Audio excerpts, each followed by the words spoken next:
Hi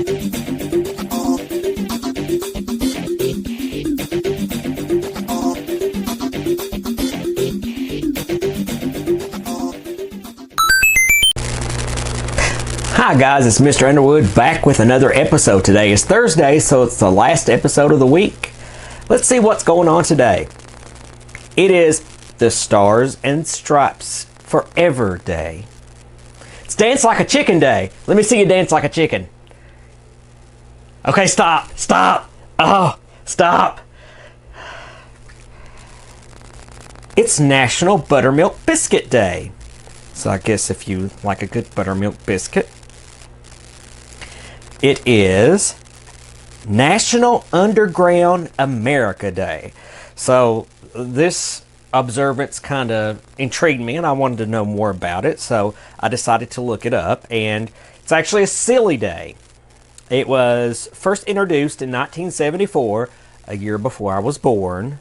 And it was actually a way to draw awareness to some silly things, such as dig a hole and put your house in it and cover it up day, which sounds very silly, but back then it was actually related to some scares that were going on in the world at the time. So it was sort of like bomb sheltering and things like that. I think about moles, which, you know, everybody, but moles destroy your garden. Mail some dirt out of state. So you would take some dirt, put it in an envelope, and mail it out of state. Stay home from work and put some dirt on your roof. That sounds really silly, but actually there's a lot of sod roofs. Sod is dirt and grass, and that helps insulate.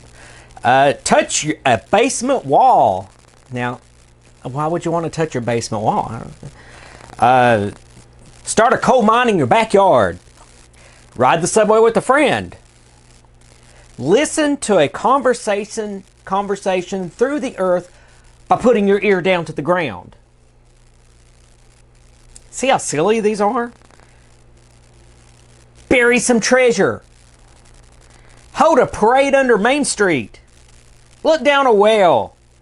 Build a vast underground shopping center with acres of townhouses, professional buildings, shops, and all-weather parking.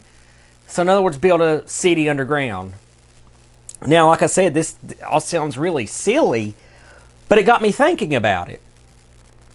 The silliness in this day actually has some truth to it.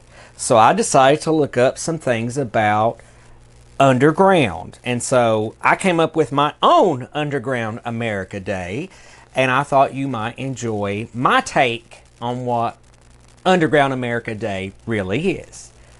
So, watch this and let me know what you think.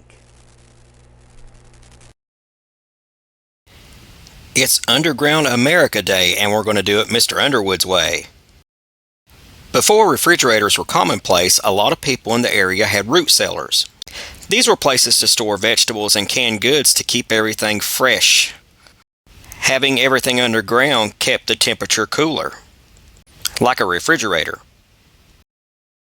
Time capsules are communications to the future. You can bury trinkets, photographs, books, even hard drives for people to look at in the future. Earthworms help aerate the soil, which means they help loosen it up to where oxygen can mix with the dirt. Of course, this helps our gardens and vegetables to grow. Speaking of vegetables, what about all those vegetables that grow underground, such as potatoes, carrots? We even have beets and radishes.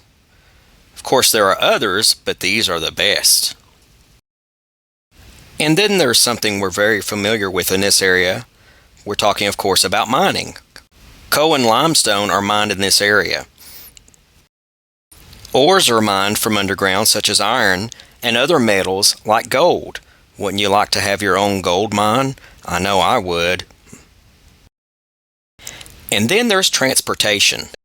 Tunnels are dug deep underground and even through mountains. These tunnels are used for transportation systems such as subways and even cars. Have you driven through a tunnel before? It's actually kind of fun. Of course, sewer and irrigation systems are underground too. We couldn't have our cities without sewers. But we don't dig out everything. There are natural formations such as caves. Some are extremely beautiful and fun to visit. It's from these natural formations that wells are dug from. Underground springs and caves have helped provide water for this area for a very long time. What about vacationing to the Grand Canyon? Actually, yes, that is underground too. Look at the rock formations. Notice the strata in the rocks. If you hiked down into the valley, it's almost like traveling underground. All those layers of rocks were buried, and now we can see them. Water did the digging for us. So as you can see, I mean, there's a lot of real world things involving the underground, such as, you know, I've always heard them called dairies around here, which, you know, really is a root cellar that's half or partially buried underground to keep it cool so you can store your canned vegetables and stuff in. Of course, earthworms help loosen up the soil and help aerate it, and of course time capsules and all the vegetables we get from the ground, and minerals and ores and transportation and caving and vacations. I mean, I didn't really think about it like that until I started looking up all this stuff. So actually there is a America Underground Day. So I think it's a way to appreciate things that are below our eye level, underground, that we don't think much about. And of course, we do think a lot about coal mining in this area because it's sort of been the lifeblood of this whole entire region. So we don't really think about coal mining as being underground as much anymore because there's been a lot of surface mining. So what we see is we see a lot of the mountaintops sheared off and cut off, and all the coal has been removed from the top of the mountain. So is that still underground? Well, yeah, because the coal was still underground even though it was on top of a mountain. But we don't think of coal mining as much as an underground activity as it used to be. I sure hope that you learned something today, and I hope that you appreciate the little earthworms that are helping aerate the soil and make it more beneficial to grow all of our beets and potatoes, and that you think about where we used to get water out of wells around here. There's probably still a lot of houses around here that are hooked up to wells. And think about vacationing. I mean, a lot of people like to go caving.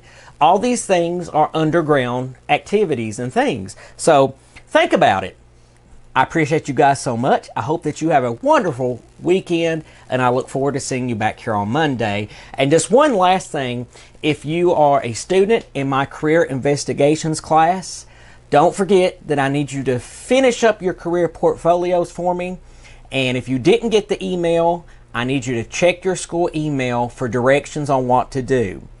Thank you guys so much. I appreciate you. I hope I see you later.